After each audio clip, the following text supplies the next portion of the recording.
ಗಲ್ಲಿ ಗಲ್ಲಿಯಿಂದ ಮೂಲೆ ಮೂಲೆಯಿಂದ ಜನರು ಕಿತ್ತು ಬಂದಿದ್ದಾರೆ ಈ ಒಂದು ಅಭಿಯಾನಕ್ಕೆ. ಬನ್ನಿ ನೋಡೋಣ ಏನು ಹೇಳ್ತಾರೆ ಅವರಂತ.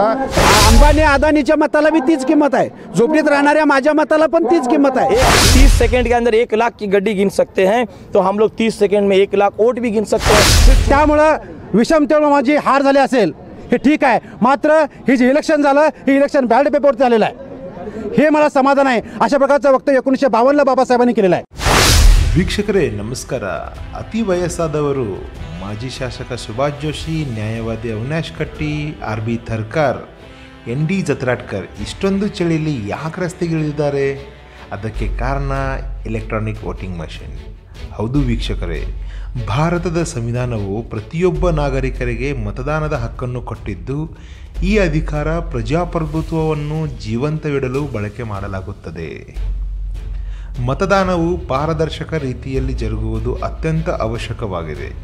ಕಳೆದ ಕೆಲವು ವರ್ಷಗಳಿಂದ ಭಾರತದಲ್ಲಿ ಮತದಾನವು EVM ಮಷಿನ್ ಮೂಲಕ ನಡೆಯುತ್ತಿದ್ದು, ಆದರೆ EVM ಮಷಿನ್ನಲ್ಲಿ ಅನುಮಾನಗಳು ಕಂಡುಬರುತ್ತಿದ್ದು, ನಾವು ನೀಡಿದಂತಹ ಮತವು ಯೋಗ್ಯ ರೀತಿಯಲ್ಲಿ ನೋಂದಾಯಿಸಲಾಗುತ್ತಿಲ್ಲ, ನೀಡಿದಂಥ ಮತದಾನಕ್ಕೆ ಯೋಗ್ಯ ಅಭ್ಯರ್ಥಿಯೂ ಸಿಗುತ್ತಿಲ್ಲ. ಈ ರೀತಿಯ ಹಲವಾರು ಅನುಮಾನಗಳು ಮತದಾರರಿಗೆ ಕಾಡುತ್ತಿವೆ. ಮತದಾನದಲ್ಲಿ ಪಾರದರ್ಶಕತೆ ಹಾಗೂ ವಿಶ್ವಾಸ ಮೂಡಿಸಲು ಮುಂಬರುವ ಚುನಾವಣೆಗಳಲ್ಲಿ ಬ್ಯಾಲೆಟ್ ಪೇಪರ್ ಬಳಕೆ ಮಾಡಿ ಚುನಾವಣೆ ನಡೆಸುವುದು ಅತ್ಯವಶ್ಯಕವಾಗಿದೆ. ಹಾಗಾಗಿ ನಿಪ್ಪಾಣಿಯ ಜಾಗೃತ ನಾಗರಿಕರಿಂದ EVM ಹಟಾವೋ ದೇಶ್ ಬಚಾವೋ ಎಂಬ ಆಂದೋಲನದ ಮೂಲಕ ನಿಪ್ಪಾಣಿಯ ತಹಸೀಲ್ದಾರ್ ಅವರಿಗೆ ಮನವಿ ಸಲ್ಲಿಸಲಾಯಿತು.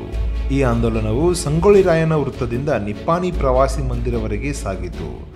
ಮಾರ್ಗದ ಮಧ್ಯೆ ಛತ್ರಪತಿ ಸಂಭಾಜಿ ವೃತ್ತದಲ್ಲಿ ಬೃಹತ್ ಮಾನವ ಸರಪಳಿ ನಿರ್ಮಾಣ ಮಾಡಿ ಪ್ರತಿಭಟನೆ ಮಾಡಲಾಯಿತು. ಬಳಿಕ ನಿಪ್ಪಾಣಿಯ ತಹಸೀಲ್ದಾರ್ ಮುಜಫರ್ ಬಳಿಗಾರ್ ಇವರಿಗೆ ಮನವಿ ನೀಡಲಾಯಿತು. ಈ ಸಂದರ್ಭದಲ್ಲಿ ವಿವಿಧ ಸಂಘಟನೆಯ ಮುಖಂಡರು, ಕಾರ್ಯಕರ್ತರು ನೂರಾರು ಸಂಖ್ಯೆಯಲ್ಲಿ ಉಪಸ್ಥಿತರಿದ್ದರು. आम्ही असं म्हणतोय की खाली सही करणार निप्पाणी भागातील सर्व जागरूक नागरिक तुम्हाला विनंती करतात की गेल्या काही दिवसामध्ये काही काळामध्ये EVM मशीन मध्ये गोंधळ करता येतो, घोटाळा करता येतोय, हे सिद्ध झालेलं आहे. आणि भारतात त्याचप्रमाणे जगामध्ये सुद्धा EVMच्या विरोधात सगळं आंदोलन आहे काय. आणि या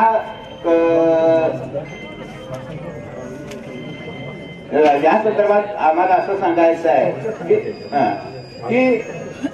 की प्रबळ लोकशाही ही फक्त पारदर्शक निवडणुका त्यावेळेस कुठल्याही देशात आणता येते. जर निवडणुका या पारदर्शक झाल्या नाही, तुम्ही कुणाला मत दिलंय त्याचा गेलं नाही ते मत त्यांना, तर त्या निवडणुकाला कुठल्याही प्रकारचा अर्थ राहणार नाही. त्या EVM मध्ये तुम्ही कुणाला मत दिलाय तुम्हाला तिथं दिसतंय, पण आत कुणाला गेलंय हे काय कुणाला काय कळत नाही. आणि त्यामुळं त्याबद्दल असंख्य तक्रारी आल्यामुळं दुसरं असं की ज्या देशानं EVMचा शोध लावला, ह्या मशीनचा शोध लावला, त्या देशात सुद्धा EVMचा वापर करून इलेक्शन घेत नाही.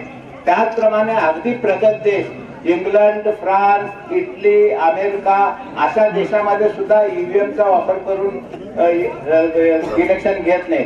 त्याचप्रमाणे जर्मनीच्या सुप्रीम कोर्टाने तर इतकंच म्हटलंय की EVMचा उपयोग करून इलेक्शन घेणं हे घटनाबाह्य आहे, आणि त्यामुळं तिथं पण बॅलेट पेपरद्वारे घेतात. आपलं लोकशाही जर टिकवायची झाली, आपलं मत सत्ता कुणाची त्या भागच निराळा असतो, त्याचा काय संबंध नाही, ती लोकांची इच्छा असते काय. पण नेमकं आम्ही ज्यांना मत दिलंय त्यांच्यापर्यंत त्यांना पोहोचलं पाहिजे, त्यांच्या नावानं ते रजिस्टर झालं पाहिजे. आणि ह्याची ॲक्युरेसी म्हणजे फक्त बॅलेट पेपरनंच येऊ शकते.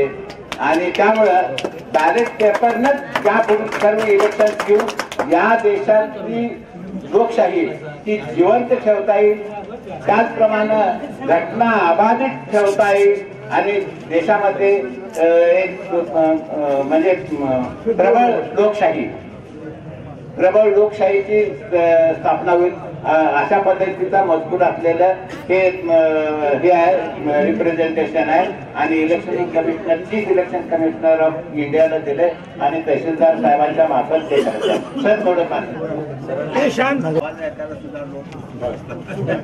आत्ता जे निवेदन दिलेलं आहे त्या निवेदनात स्पष्टपणे सांगितलेलं आहे की ईव्हीएम मध्ये घोटाळा होतो, त्यामुळं सगळ्या जगात मतपत्रिकेद्वारे सुदृढ लोकशाही निर्माण झालेली आहे. आपल्या देशात सुद्धा निकोप लोकशाही आणायची असेल तर मतदान हे मतपत्रिकेद्वारच झालं पाहिजे, तरच संविधान वाचेल आपलं. आणि सर्वात महत्त्वाचा भाग म्हणजे हल्ली जी बाबासाहेब आंबेडकरांनी घटना लिहिली त्या घटनेची मोडतोड जोरात चालू आहे. त्यामुळं घटना संविधान वाचवा आणि ईएम हटवा हे महत्वाचं आहे. या दोन्ही घोषणा आपण देऊन तहसीलदार साहेबांना निवेदन इलेक्शन कमीशन ಗೆ ಮಾನ್ಯ ಜಿಲ್ಲಾಧಿಕಾರಿಗಳು ತಿಳಿಸಿಕೆ ಇವತ್ತೇ ವ್ಯವಸ್ಥೆ ಮಾಡ್ತಾರೆ. ನಾವು ಶಾಂತಿಪೂರ್ಣವಾಗಿ ಈ ಧ್ವನಿ ಮಾಡಿದ್ದಕ್ಕೆ ಧನ್ಯವಾದಗಳು. ನಾನು ನಿಮ್ಮ ಮನವಿಯನ್ನು ಸ್ವೀಕಾರ ಮಾಡ್ತೀನಿ. ಇವತ್ತು ಗಲ್ಲಿ ಗಲ್ಲಿಯಿಂದ ಮೂಲೆ ಮೂಲೆಯಿಂದ ಜನರು ಕಿತ್ ಬಂದಿದ್ದಾರೆ ಈ ಒಂದು ಅಭಿಯಾನಕ್ಕೆ. ಬನ್ನಿ ನೋಡೋಣ ಏನು ಹೇಳ್ತಾರೆ ಅವರಂತ. आजचा मोर्चा म्हणजे जर आता विचार केला तर लोकशाहीला मारायचं काम चालू आहे.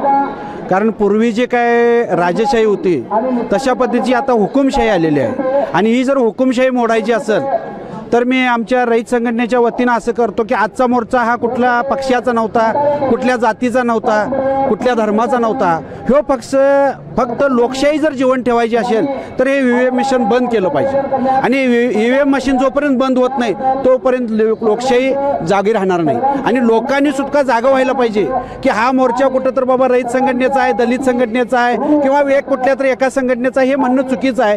राजकीय सर्व पक्षांनी आणि सर्व जे संघटना काम करतात समाजामध्ये त्या संघटनांनी जागा व्हायला पाहिजे. आणि येणारी जी उद्याची निवडणूक आहे लोकसभेची असून दे, इथून पुढे कुठल्याही निवडणुका असू द्यात, त्या सगळ्या मतपत्रिकेवर व्हायला पाहिजेत. कारण का सरकार बघा सांगतंय 307 कलम काढलं, रात्रीत नोटा बदल केलं, एवढं सगळं सरकार करत असेल तर हे तुम्हाला ईव्हीएम मशीन शेतकऱ्यांची मागणी आहे, जनतेची मागणी आहे. कारण मोर्चा कशासाठी काढतोय? सरकार आम्ही तुम्हाला मतदान केलेलं आहे आणि तुम्ही सरकार बनलेलं आहे, मग तुम्ही जनतेचं ऐकत नाही तर तुमची दंडुकशाही आहे, हुकुमशाही आहे. आणि ही जर हुकुमशाही दंडुकशाही मोडून काढायची असेल, डॉक्टर बाबासाहेब आंबेडकरांनी घटनेत अधिकार दिलेला आहे आणि तो कशासाठी अधिकार दिलेला आहे? गुप्त मताचा अधिकार दिलेला आहे. जर त्यावेळी घटनेत असं लिहिलं नसतं की बाबा उघड मतदान करा, घटनेत गुप्त मताचा का अधिकार दिलाय की जनतेला ठरवता आलं पाहिजे की कुठला उमेदवार निवडायचा आणि त्या घटनेच्या अधिकारीखाली हे संविधान वाचलं पाहिजे. आणि त्या घटनेत असं लिहिलं नाही की कुठल्या जातीचा, पक्षाचा, धर्माच्या, सर्व समायक जनते. बघा अंबानी अदानीच्या मताला बी तीच किंमत आहे, झोपडीत राहणाऱ्या माझ्या मताला पण तीच किंमत आहे. म्हणून डॉक्टर बाबासाहेब आंबेडकरांनी जी जी घटना लिहिलेली आहे त्या घटनेमध्ये गुप्त मताचा अधिकार दिलेला आहे, तो गुप्त मताचाच अधिकार राहिला पाहिजे आणि तो अधिकार हिरावून घ्यायचं हे सरकार काम करत आहे. त्यासाठी हे बॅलेट पेपरवर मतदान यायला पाहिजे, मतपत्रिकेवर मतदान यायला पाहिजे आणि ईव्हीएम बंद व्हायला पाहिजे. निपानी तालुका में इलेक्ट्रॉनिक वोटिंग मशीन के विरोध में सभी समाज के संगठनों को लेकर एक महामोर्चा आयोजित किया और उस महामोर्चे में ज़्यादातर सभी लोग शामिल होकर इस मोर्चे को बड़े पैमाने पर कामयाब किया है, इसलिए मैं सबका धन्यवाद करता हूं. साथियों, हम सब लोग जानते हैं कि भारत देश दुनिया का सबसे बड़ा लोकतांत्रिक देश है. क्या दुनिया का सबसे बड़ा लोकतांत्रिक देश होना हमारे लिए काफ़ी है या उसी के साथ में दुनिया का सबसे मजबूत लोकतंत्र होना भी काफ़ी है?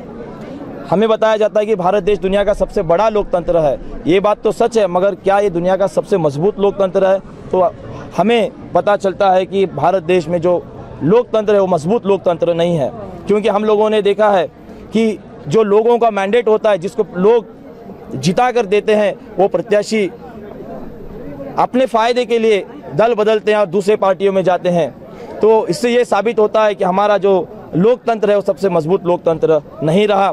और इसके पीछे अगर कुछ कारण है तो हमें ऐसा लगता है कि लोकतंत्र में इस चुनाव के लिए इस्तेमाल किया जाने वाला जो इलेक्ट्रॉनिक वोटिंग मशीन है ये इसके पीछे का मूल कारण है. और इसी की वजह से नेताओं को ये डर नहीं रहा कि उन्हें उनकी विचारधारा वाले लोग, उनके समाज वाले लोग, उनके चाहने वाले लोग उनको वोट नहीं देंगे अगर वो दल बदलते हैं, पार्टी बदलते हैं. तो क्योंकि उन्हें पता है कि उन्हें हमारे समाज की या उन्हें उनके विचारों के लोगों की वोटों की ज़रूरत नहीं है, बल्कि उनके लिए मशीन ही काफ़ी है जिसके ज़रिए से वो चुनकर आ सकते हैं. साथियों, हम सब लोग जानते हैं कि डॉक्टर बाबा साहब भीमराव अंबेडकर जी ने free, fair end transparent election का सिद्धांत भारत के लोकतंत्र को दिया, मगर ये भारत देश के चुनाव आयोग ने इसको फ्री फेयर तो किया है, क्या इसमें ट्रांसपेरेंसी उतनी है जितनी बाबा साहब कहते थे? तो बिल्कुल नहीं है। साथियों, हमने चुनाव आयोग को कई बार ये बताया कि भारत देश के जो चुनाव हो रहे हैं ये ट्रांसपेरेंट चुनाव नहीं है, मगर वो हमारी किसी भी बात को सुनने के लिए तैयार नहीं थे। हमने हर तरह से कोर्ट के ज़रिए से, रोड के ज़रिए से, हर तरीके से चुनाव आयोग को दबाव निर्माण करने का प्रयास किया। जब 2013 में भारत के सुप्रीम कोर्ट ने यह निर्णय दिया कि ईवीएम मशीन से फ्री, फेयर और ट्रांसपेरेंट चुनाव नहीं हो सकते, तब जाकर इलेक्शन कमीशन की आंख खुली और उन्होंने वीवीपीएटी जैसे एक सिस्टम का इस्तेमाल किया। क्या वीवीपीएटी सिस्टम लगना ट्रांसपेरेंसी के लिए काफ़ी है? तो देखा जा सकता है कि साथियों, वीवीपीएटी का सिस्टम भी ट्रांसपेरेंसी के लिए काफ़ी नहीं है। हमारा ऐसा मानना है कि चुनाव के लिए जो मशीन यूज़ हो रहे हैं और उसके साथ जो वीवीपीएटी सिस्टम हो रहा है उसका क्रॉस वेरिफिकेशन किया जाए, यानी कि जो वोट मशीन में दिखा रहे हैं उतने ही पेपर स्लिप या बैलेट पेपर उस वीवीपीएटी बॉक्स में होना चाहिए। जब ये दोनों का क्रॉस चेक किया जाएगा और इन दोनों का मिलान किया जाएगा तभी ये सिद्ध हो जाएगा कि ट्रांसपेरेंसी है, और जब तक ये नहीं होता है तब तक ये ट्रांसपेरेंसी नहीं हो सकती, ऐसा कहा जा सकता है। साथियों, इस मसले को लेकर चुनाव आयोग कहता है कि चिट्ठियां गिनने के लिए वक्त लगता है और ये टाइम कंज्यूमिंग प्रोसेस है, तो हम चुनाव आयोग को कहना चाहते हैं कि भारत देश में अगर नोट गिनने की मशीन हो सकती है तो वोट गिनने की भी मशीन ज़रूर हो सकती है। भारत देश में अगर नोट गिनने की मशीन हो सकती है तो वोट गिनने की भी मशीन हो सकती है। जब हमने चुनाव आयोग को यह प्रस्ताव दिया तो चुनाव आयोग एक दूसरा बहाना लेकर आया, चलो हम वोट तो गिन तो लेंगे मगर इसको सेग्रीगेट कैसे करेंगे? सेग्रीगेट करने के लिए और टाइम लगता है। तो हम चुनाव आयोग से कहते हैं कि भारत देश में एटीएम नाम का एक सिस्टम है जहां से हम लोग अगर कोई पैसा विड्रॉ करते हैं तो वो मशीन हमें, अगर मैं 1000 रुपया विड्रॉ कर रहा हूं तो वो मशीन मुझे एक 500 का नोट देती है, 200 के 2 नोट देती है और 100 का 1 नोट देती है। यानी मशीन को पता है कि 500 का नोट कौन सा है, 200 का नोट कौन सा है, 100 का नोट कौन सा है। इसका मतलब मशीन भी ये भी जान सकती है कि हाथी का कितना है, घोड़े का कितना है और गधे का कितना है, और वो उन वोटों को भी शॉर्ट कर सकती है। इसका मतलब सिस्टम भारत देश में है, मगर चुनाव आयोग पर्पसली जानबूझकर लोकतंत्र की हत्या करने के लिए इस सिस्टम को इम्प्लीमेंट नहीं कर रहा है। हमारा इतना ही मानना है कि अगर नोट गिनने की मशीन है तो वोट गिनने की मशीन चाहिए, और अगर नोटों को अलग अलग करने की मशीन है तो वोटों को भी अलग अलग करने की मशीन हो सकती है, और उसको अलग अलग करने के बाद जो मशीन के अंदर जो आंकड़ा दिखाया जाता है, जो फिगर होता है, उसको बैलेट स्लिप के साथ में कंपेयर करके फिर चुनाव को घोषित करना चाहिए, नतीजों को घोषित करना चाहिए। और अगर चुनाव आयोग ऐसा नहीं करता है तो अब ये लड़ाई जनता ने अपने हाथ में ले ली है, और जब तक इस लड़ाई में जनता जीतेगी नहीं तब तक जनता खामोश रहने वाली नहीं है। ये जनता फुले शाहू अम्बेडकरवाद की जनता है, ये जनता मिशन की जनता है, और ये जनता अपने देश को, अपने संविधान को और अपने लोकतंत्र को बचाने के लिए हर संभव प्रयास करेगी और हर वो चीज़ करेगी जिससे हमारा लोकतंत्र मजबूत हो जाए। इतना ही मुझे कहना है। देखिए, फ़र्क कुछ नहीं है, ये भी पेपर है, वो भी पेपर है, ये भी पेपर है, वो भी पेपर है। अगर नोट हम लोग 30 सेकंड के अंदर 1 लाख की गड्डी गिन सकते हैं तो हम लोग 30 सेकंड में 1 लाख वोट भी गिन सकते हैं। सिर्फ चुनाव आयोग को क्या करना है, इसके लिए इस सिस्टम को इम्प्लीमेंट करना है। तो फिर ईवीएम मशीन से क्या दिक्कत है? ईवीएम मशीन से दिक्कत क्या है सर, कि चुनाव आयोग जब नतीजे घोषित करता है तो वो पेपर बैलेट स्लिप को क्रॉस चेक नहीं करता है, बल्कि मशीन के अंदर जो फिगर दिखाता है, मान लो ए कैंडिडेट को 100 वोट गिरे, बी कैंडिडेट को 200 वोट गिरे और सी कैंडिडेट को 300 वोट गिरे, तो चुनाव आयोग क्या करता है, 300 वाले को विजय घोषित करता है, 300 जो फिगर दिखाता है। मगर उस 300 फिगर को फिजिकली वेरीफाई कैसे करेंगे? अगर मैं आपको एक 10,000 रुपये की नोट की गट्टी दे रहा हूं तो आप उस 10,000 को फिजिकली वेरीफाई करने के लिए काउंट करते हैं 1,000, 2,000, 3,000, 4,000, 5,000, मगर इलेक्ट्रॉनिक सिस्टम में फिजिकल वेरिफिकेशन करने के लिए ऐसा कोई प्रावधान नहीं है जिससे कि हमारे वोट को हम लोग काउंट कर सकें। और जो फिजिकल फिगर दिखाता है वो फिगर कभी भी हम लोग मैनिपुलेट कर सकते हैं। उदाहरण के लिए मैं आपको बताता हूं, हम सब लोगों के पास आज से 5 साल 10 साल पहले एक छोटा मोबाइल हुआ करता था। और उस छोटा मोबाइल में कोई ब्लूटूथ सिस्टम नहीं था, कोई वाईफाई सिस्टम नहीं था, कोई एक्सटर्नल डिवाइस कनेक्ट करने के लिए सिस्टम नहीं था। फिर भी उसके अंदर हम लोग अपने एक अलार्म फिक्स करते थे सुबह उठने के लिए, और वो अलार्म सेट करते थे। तो सेट करने के बाद में वो अलार्म ठीक उसी समय पर ऑन होता था और हमें जगाता था। तो कुछ इसी तरीके का सिस्टम मशीन के अंदर है। इस मशीन को कमांड दिया जाता है कि इतने देर के बाद तुम्हें इतने वोट ऊपर नीचे शफल करने हैं। मतलब जिस मशीन में ज़्यादा वोट जिस पार्टी को गिरे हैं, उस वोट को उस पार्टी को ट्रांसफ़र करना है जिसको जिताया जाना चाहिए। और ये सब चुनाव आयोग के नाक के नीचे हो रहा है। यही है भारत देश का और लोकतंत्र का सबसे बड़ा दुर्दैव्य है। आपल्या भारत देशामध्ये लोकशाहीची हत्या होताना दिसत आहे। लोकशाही ही नावापुरती उरलेली आहे। या ठिकाणी मला एक उदाहरण द्यावंसं वाटतं। ते उदाहरण म्हणजे 1952चं ज्यावेळी डॉक्टर बाबासाहेब आंबेडकर हे सार्वजनिक इलेक्शन हारतात, त्यावेळी बाबासाहेब आंबेडकरांना LR बाली सर आणि नानकचंद दत्तू बाबासाहेबांना प्रश्न विचारतात, बाबासाहेब आंबेडकर तुम्ही पेपर वाचताय, निवांत पेपर वाचायच्या पाठिंब्याचं कारण काय? कारण आम्ही तुमच्याकडे येण्याचं कारण असं की आम्ही या इलेक्शनमध्ये हारलेलो आहोत। त्यावेळी बाबासाहेब आंबेडकर असं उत्तर देतात LR बाली साहेबांना आणि नानकचंद दत्तूंना की हे पहा, या देशामध्ये माणसाचा जन्म होतो, जन्म होत असताना विषमता आणि समता ह्या दोन्ही एकत्र जन्मास येतात। त्यामुळं विषमतेमुळे माझी हार झाली असेल हे ठीक आहे, मात्र हे जे इलेक्शन झालं हे इलेक्शन बॅलेट पेपरवरती झालेलं आहे, हे मला समाधान आहे। अशा प्रकारचं वक्तव्य 1952ला बाबासाहेबांनी केलेलं आहे। मात्र याची बाबासाहेबांच्या त्या विधानानंतर जे काही बाबासाहेबांनी लिहिलेलं संविधान आहे ते संविधानाची पायमल्ली दिवसेंदिवस होत आहे। या ठिकाणी एक नारा देण्यात आला की EVM हटाव देश बचाव, EVM हटाव संविधान बचाव। मात्र या ठिकाणी एक सांगावंसं वाटतंय की या संविधानामध्ये 106 इम्प्लिमेंट झाले आहेत, अमेंडमेंट झाले आहेत। त्या अमेंडमेंटचा अर्थ काय हे आतापर्यंत आपल्या सैनिकांना, आपल्या अभिमानीयांना आणि आपल्या जे बुद्धिजीवी लोक म्हणतात त्या बुद्धिजीवी लोकांना समजलेलं नाही आहे। आज ही परिस्थिती आली आहे की आपण EVM हटावा हा मुद्दा घेऊन आपण पुढे आहोत। मात्र EVM हटाव ह्याच्या अगोदर एक मुद्दा महत्त्वाचा आहे। तो मुद्दा कोणता आहे? ह्या देशामध्ये विरोधी पक्ष आहे का? ह्या देशामध्ये विरोधी पक्ष नाही, याच्या अर्थानं EVM मध्ये घोटाळा होतो। EVM हटावी भूमिका जरी योग्य असली तर या देशामध्ये विरोधी पक्ष नाही। जरी आता या देशामध्ये BJP, काँग्रेस, आप हे जे काही पक्ष आहेत हे पक्ष खरंच या लोकशाहीला तारणार आहेत का? कारण विरोधी पक्षाची भूमिका डॉक्टर बाबासाहेब आंबेडकरांनी मांडली आणि त्याच वेळी बाबासाहेब आंबेडकरांनी 31 ऑक्टोबर 1956ला रिपब्लिकन पार्टी ऑफ इंडियाची स्थापना केली। त्या स्थापनेपाठीमागे उद्देश काय होता हा उद्देश समजून घेणं महत्त्वाचा आहे। 1885ला हिंदू महासभा निर्माण झाली। त्या हिंदू महासभेच्या माध्यमातून या देशामध्ये काँग्रेसला मोठा करण्यात आलं।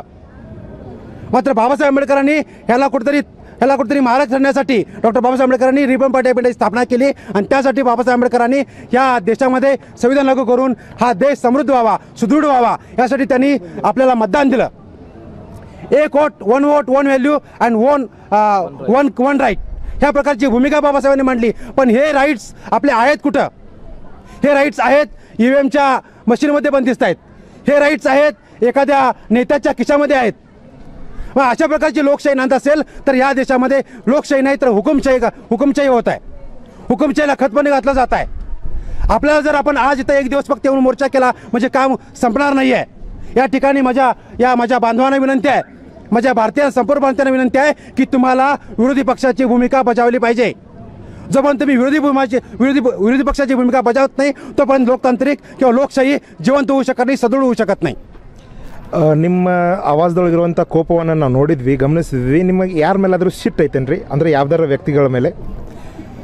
हे पहा की या सर्व संघटनेच्या माध्यमातून हा मोर्चा काढण्यात आला, पण या सर्व संघटनेचे पदाधिकारी या ठिकाणी मला खेदजनकपणे म्हणायचं आहे की ह्या माझ्या वक्तव्याला कोण किती गंभीर घेत आहे ह्याच्याशी मला देणं नाही आहे। मात्र मी बाबासाहेबांचा सच्चा अनुयायी आहे, त्यामुळे मला असं म्हणायचं आहे की आमच्याच समाजातील आमच्याच बांधवांनी बाबासाहेबांची संविधानाच्या मार्फत हत्या केलेली आहे। तुम्हाला बाबासाहेबांनी होटचा अधिकार दिला तरी देखील तुम्ही त्या होटचा अधिकार तुम्ही तुमच्या विरोधात जे राज्य करतायत त्यांच्यासाठी तुम्ही करत आहात, हे कितपत योग्य आहे?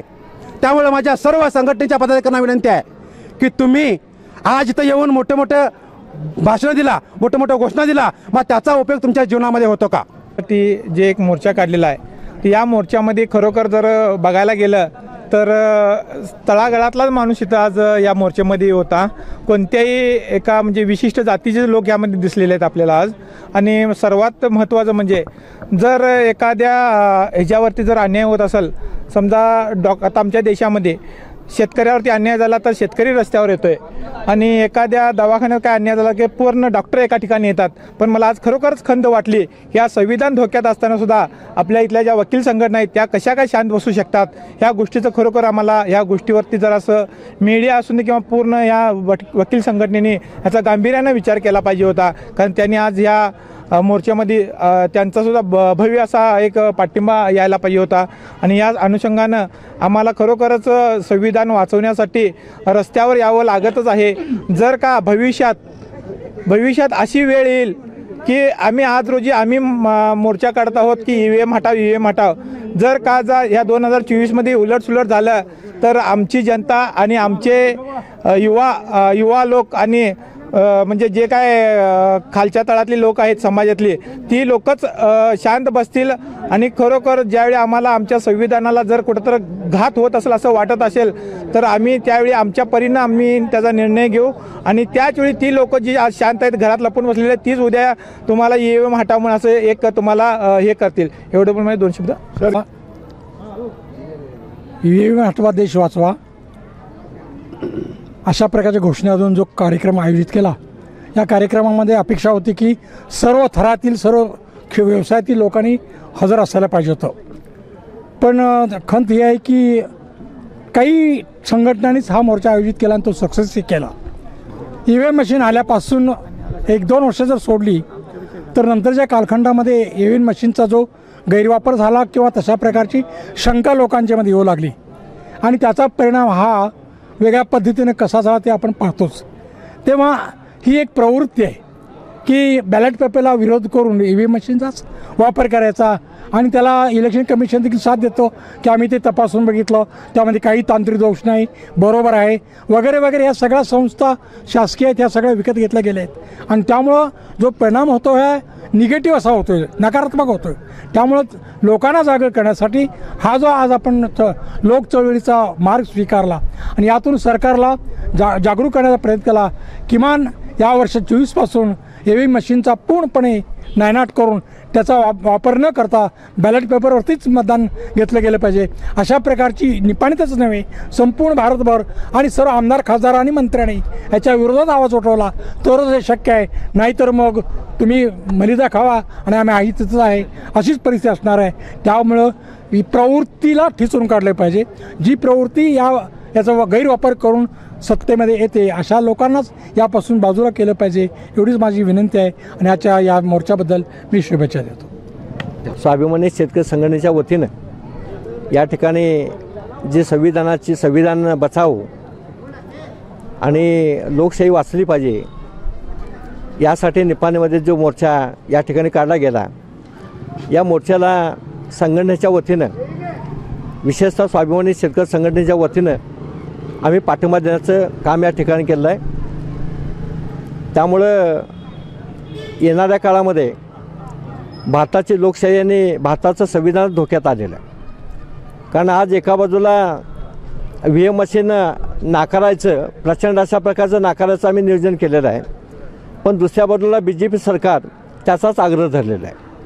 त्यामुळं एका बाजूला आहेरेचा संघर्ष आहे, दुसऱ्या बाजूला नाहिरेचा संघर्ष आहे आणि या संघर्षामध्ये सामान्य माणसाचा बळी चाललेला आहे. आणि त्यामुळे खऱ्या अर्थी लोकशाही वाचवायचं असेल तर या ठिकाणी EVM मशीन बंद केलं पाहिजे आणि बंद करून की बॅलेट पेपरवर ही इलेक्शन घेतली पाहिजे असं माझं स्पष्ट अशा प्रकारचं माझं मत आहे. कारण आज प्रगत राष्ट्रांनीसुद्धा EVM मशीनला नाकारलेलं आहे. विशेषतः अमेरिका असू दे, जपान असू दे किंवा इतर राष्ट्र असू देत, या संपूर्ण राष्ट्रांनी बनवून हे बॅलेट पेपर नाकारलेला आहे. मग EVM नाकारलेला आणि बॅलेट पेपरवर घ्या म्हणून मोर्चा या ठिकाणी सुरू झाला आहे. आज उत्तर प्रदेश असू द्या, बिहार असू द्या, पश्चिम बंगाल असू द्या, या ठिकाणी प्रचंड अशा प्रकारचे लोक रस्त्यावर लागलेत. तशाच प्रकारचे या ठिकाणी सुद्धा लोक आले पाहिजेत आणि संविधानाने लोकशाही वाचली पाहिजे. जर संविधान वाचेल तर लोकशाही टिकणार आहे आणि लोकशाही टिकला तरच सामान्य माणसाला जगणं सुसह्य होणार आहे. अशा प्रकारे या ठिकाणी मी अपेक्षा होतो. आता सरांनी सांगितलेल्या पद्धतीनं झालेल्या राज्यामध्ये जे काही मतदान झालेलं आहे त्या मतदानामध्ये 20 लाखाचा हेराफेरी होऊन सुप्रीम कोर्टामध्ये गेलेला आहे. मग ही याचीच आम्ही वाट बघत बसायची का? म्हणजे कर्नाटक असू दे, महाराष्ट्र असू दे, तर झालेल्या राज्यामध्ये झालेल्या घोटाळ्यांचं सुप्रीम कोर्टामध्ये आव्हान केलेलं आहे. तीच ही परिस्थिती आपल्याकडे येऊ नये याच्या अगोदर सरकारने त्याच्यावरती EVM मशीनचा वापर बंद करून बॅलेट पेपर चालू करा. लोकशाही बचाव हे जे काय नारा देऊन जे काय मोर्चा काढला, असेच मोर्चे ज्यांना ज्यांना EVM नको आहे त्या सगळ्यांनी भारतभर ते मोर्चे काढले पाहिजे आणि सरकारवर असा दबाव आणला पाहिजे की सरकारला समजलं पाहिजे की EVM हटाव म्हणणारा वर्ग भयंकर मोठा आहे. 5 वर्षानंतर निवडणुका येतील आणि जातील. कोण जिंकलं हे महत्त्वाचं नाही, मात्र जिंकणार कोण आहे? लोकशाही जिंकणार आहे.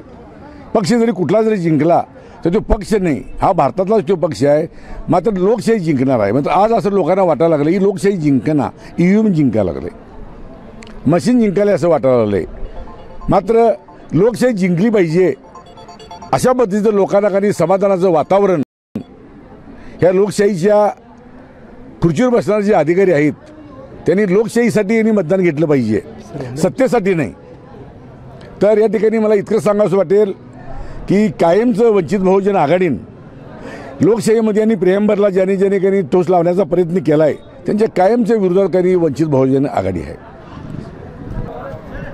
जय भीम.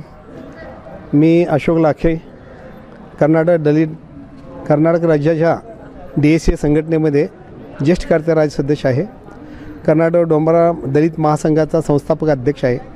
आज या रॅलीमध्ये जे संविधान बचाव रॅली काढलेली आहे, या रॅलीमध्ये आम्ही मोठ्या संख्येनं हजर झालेले आहोत. परंतु आता जी रॅली निघलेली आहे यामध्ये फक्त ठराविक संघटना आलेले आहेत. परंतु माझ्या मते या गावातील सर्व 18 पगड जाती आणि 12 बलुते जर या सहभागी व्हायला पाहिजेत आणि पुढच्या कार्यक्रमामध्ये जास्तीत जास्त लोकांनी सहभाग करून जे मोदी सरकारनं जे हे मोहीम काढलेली आहे व्हीएम चालवण्याची, या चालवण्याच्यामध्ये जो घोटाळा होतो ते संविधानामध्ये, लोकसभेमध्ये, विधानसभेमध्ये आणि राज्यसभेमध्ये हे प्रत्यक्षात करून दाखवलेलं आहे की कसे वोटिंग हा बदल केला जातो, हे हँग केले जात आहे आणि कुठलेही बटन दाबल्यानंतर हे कसं एकाच मताला एकाच चिन्हावरती कसं जातं हे सुद्धा प्रत्यक्षित करून दाखवलेलं आहे. परंतु सध्याचे जे गव्हर्नमेंट आहे मोदी सरकारचं